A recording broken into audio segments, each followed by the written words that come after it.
Oke, halo semuanya, balik lagi bersama Garut Motovlog. Kali ini gue sedang berada di Awan Motor, salah satu showroom motor bekas yang sangat komplit. Di sini ada motor 250 cc, 150 cc, matic, 2 tak, 4 tak, pokoknya semuanya tersedia di sini. Dan ini juga merupakan salah satu showroom yang menjual motor big bike di Garut. Ingin tahu motor apa yang akan kita bahas kali ini? Simak video ini sampai selesai.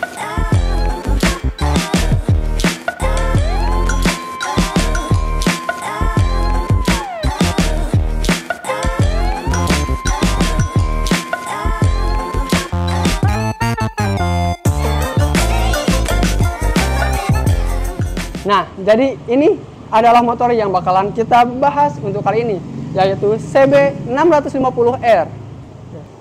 Desain dari motor ini merupakan desain yang paling komplit karena mau dilihat dari depan, dari samping, dari belakang, motor ini masih terlihat gagah. Dan poin utama dari motor ini adalah ada di konsepnya, yaitu Sport Neo Cafe, yang merupakan perpaduan antara motor sport dan motor retro modern. Akan seperti apa spesifikasi dan fiturnya? Mari kita bahas mulai dari depan. Ini untuk bagian lampu utamanya, bentuknya bulat dan dia sudah menggunakan lampu full LED. Baik untuk bagian lampu utama, lampu sen, dan lampu belakangnya. Jadi semua perlampuan di motor ini sudah menggunakan lampu LED. Yang paling garang lagi, motor ini sudah menggunakan upside down berukuran 41 mm yang mengapit satu buah ban, pelek, dan remnya. Nah, di sini untuk remnya dia menggunakan double caliper, di mana setiap piston dari motor ini berjumlah 4. Jadi totalnya ada 8 piston di motor ini. Untuk bagian velgnya dia menggunakan velg model palang seperti ini dan menggunakan ban berukuran 120/70 ring 17 untuk bannya. Untuk spakbornya menggunakan spakbor yang besar, ya wajib lah karena bannya sudah besar dan ditopang dengan spakbor model seperti ini. Dan jika kalian melihat keseluruhan dari bagian depannya ini, motor ini terlihat pesek tetapi proporsional dan padat gitu, dimana bagian lampunya yang besar membulat sesuai dengan konsepnya Sport Neo Cafe. Untuk bagian sampingnya, ini adalah samping sebelah kiri. Di sini kalian bisa melihat mesinnya yang gede, bermesin inline 4 silinder dengan diameter langkah 67 x 46 mm. Dengan mesin 650 cc-nya, motor ini dapat mengeluarkan tenaga maksimum sebesar 66,5 kW pada 11.000 rpm dengan torsi maksimum 60,7 Nm di 8.000 rpm. Dan sudah menggunakan model footstep underbone, di mana untuk pengoperasian giginya seperti big bike pada umumnya, yaitu dipijit satu dan seterusnya dicongkel. Dan tenaga dari mesinnya ini disalurkan melalui transmisi konstan mesh 6 speed dengan tipe kopling multi wide coil spring dan disalurkan ke roda belakang menggunakan rantai. Oke, jika kalian lihat dari samping, motor ini terlihat kekar dan ada shroud di sebelah sini, dan shroudnya ini juga setengah dari shroudnya itu berfungsi sebagai cover untuk radiatornya. Nah, untuk radiatornya sendiri, di sini kalian tidak akan menemukan lubang untuk cairan karena untuk sistem pendinginan dari motor ini masih menggunakan pendinginan udara. Jadi hawa dingin dari sekitar diserap melalui radiatornya gitu. Jadi tidak menggunakan radiator coolant. Untuk bagian tangkinya sendiri, dia tangkinya cukup besar, berkapasitas 15,4 liter kalau nggak salah. Dan motor ini dengan tangki sebesar itu merupakan motor yang bakalan enak untuk dibawa touring karena kalian tidak perlu bolak-balik ke pom bensin untuk isi bensin, karena ya 15 liter itu udah banyak lah gitu, udah tampungan dari tangkinya itu udah besar banget. Lalu lanjut ke bagian belakang, di sini dia ada jok. Sebenarnya dia seperti dibuat tandem, namun dia tetap single seat. Jadi di bagian depan dan bagian belakangnya itu terpisah.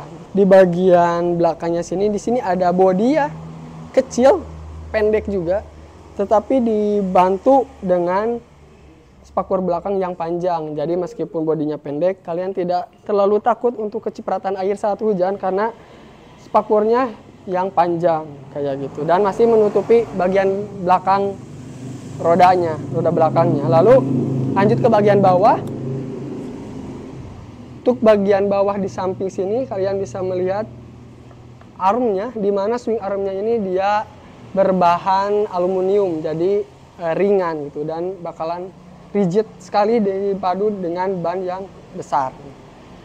Nah, untuk bagian kiri sini kalian juga bisa melihat rangkanya, di mana yang gue suka dari model rangka seperti ini, dia kan kalau biasanya motor-motor gede itu dibalut dengan rangka Delta Box, sedangkan dia masih menggunakan rangka bertipe Diamond. Kelebihan dari model rangka seperti ini adalah dia memiliki area headshock yang lebih kaku, sedangkan lebih fleksibel pada sisi spar. Model rangka seperti ini akan memberikan karakter khusus bagi pengendaliannya. Nah, ini untuk sisi sebelah kanan.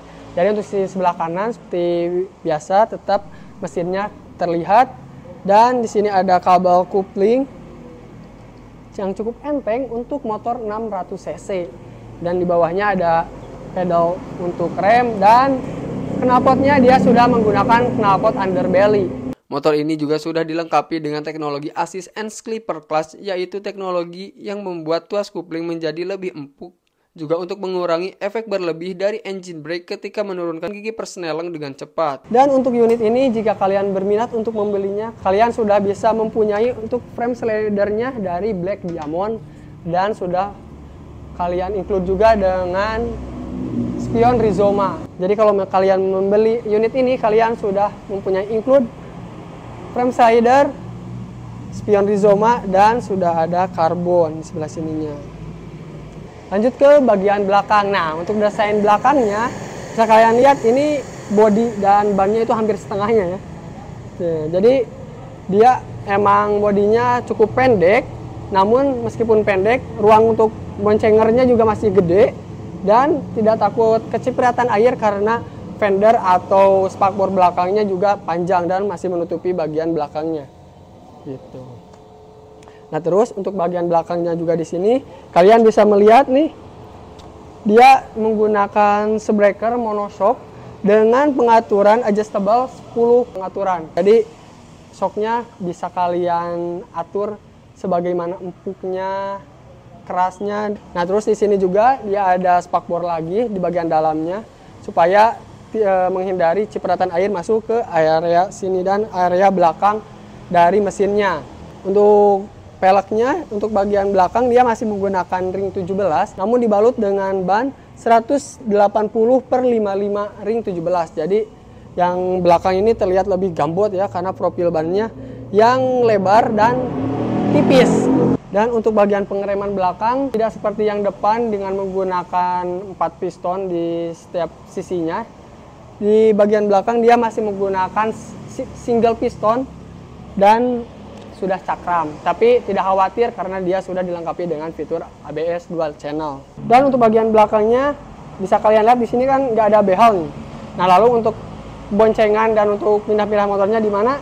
Nah, di sini dia ada di sini. Jadi untuk pegangan boncengan dan untuk pindah-pindahin motor dia menggunakan behel yang ditutup dengan bodinya. Jadi clean, bersih dan mantap.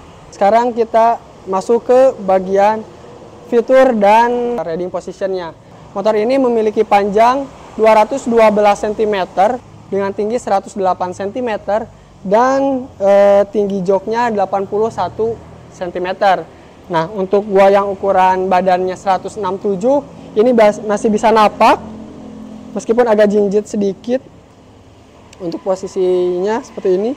Dan motor ini memiliki lebar 72 cm dan cukup enak, meskipun agak sedikit nunduk ya, tapi bisa ditolerin karena motor ini seperti konsepnya yaitu motor sport. Jadi sedikit nunduk gak apa-apa, meskipun dia sudah menggunakan stang berbentuk fat bar kayak gini. Oke, sekarang kita bahas mengenai fitur apa saja yang ada di motor ini. Untuk fitur kita bahas mulai dari bagian panel sebelah kanan. Untuk bagian sebelah kanan, dia seperti motor konvensional seperti biasa, cuman ada engine cut off dan starter di bagian sini. Terus dia juga sudah mempunyai pengaturan untuk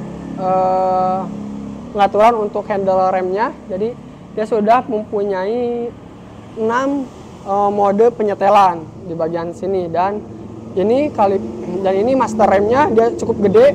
Kenapa? Karena si master rem ini mendorong 2 piston di bawah yang totalnya 8 piston, kiri 4 piston dan kanan 4 piston dengan konfigurasi rem radial.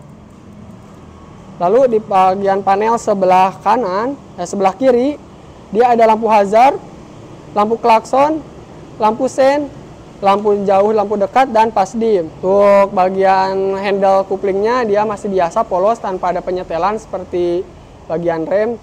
Dan kita langsung ke bagian odometernya. Nah, sekarang kita sudah berada di bagian speedometernya. Di sini kalau misalkan kita lihat dari panel sebelah kanan, dia ada T-nya ini untuk traction control yang kita bisa atur dari panel sebelah sini. Jadi kalau misalkan ditahan, dia traction controlnya off, dan kita tahan lagi, dia traction controlnya on. Terus di bawahnya ada gear indikator untuk netral, di bawahnya ada indikator untuk oli, dan bawahnya ada untuk ABS. Jadi motor ini sudah menggunakan ABS dual channel. Lalu di sebagian ini dia sudah ada suhu mesinnya. Terus di bagian tengahnya sini dia ada kecepatan. Di bawahnya ada total kilometer yang bisa kita select. Nah, ada trip A, trip B, dan range per menit. Di bagian sebelah kanannya dia ada liter dan ada average. Jadi motor ini berjalan 22 km terakhir dipakai dengan waktu pemakaian 3 jam 5 menit. Dan sini ada average-nya kilometer per liter, dan ini untuk average rata-ratanya di 14,8 km. Ya, untuk pemakaian motor 22 km segini sih menurut gua cukup irit untuk kapasitas mesinnya yang besar. Terus di sini juga dia ada gear indikator nih, N.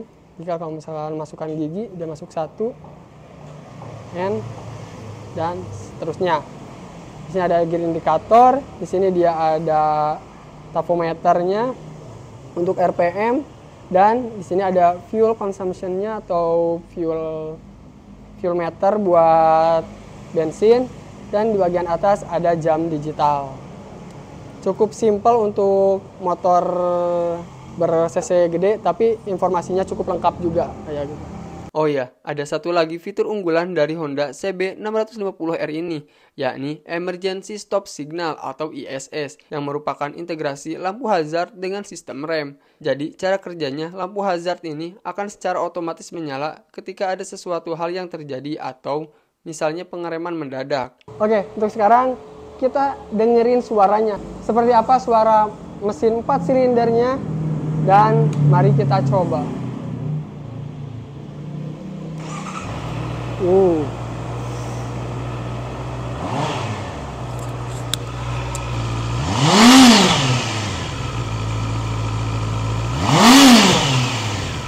Nah, jadi itu adalah suara motor 4 silinder inline berkapasitas 648,7 cc-nya yang cukup bengis. Jadi suaranya itu kering dan enak aja gitu.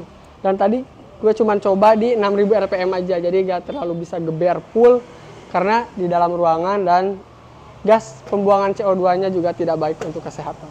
Oke, jadi segitu aja dulu untuk pembahasan kita kali ini mengenai CB650R. Mohon maaf jika ada banyak kesalahan karena mungkin saya juga masih belajar. Dan jika kalian ingin membeli motornya, kalian bisa langsung hubungi nomor WhatsApp di belakang untuk Awan Motor. Dan jika kalian ingin mengetahui unit-unit apa saja yang ready di Awan Motor, kalian bisa follow di akun Instagramnya, akun TikToknya, dan untuk pemesanan tanya-tanya juga kalian bisa lewat DM dari sosial medianya. Oke, segitu aja dulu untuk video kita kali ini. Jika kalian menyukai video seperti ini, silahkan like. Jika ada masukan dan saran, silahkan tulis di kolom komentar. Dan jika kalian suka dengan video-video seperti ini, silahkan share ke teman-teman kalian lewat sosial media kalian. Dan jika berkenan, silahkan subscribe agar kalian tidak ketinggalan video-video terbaru dari channel ini. Saya Garut Motovlog, salam motovlogger.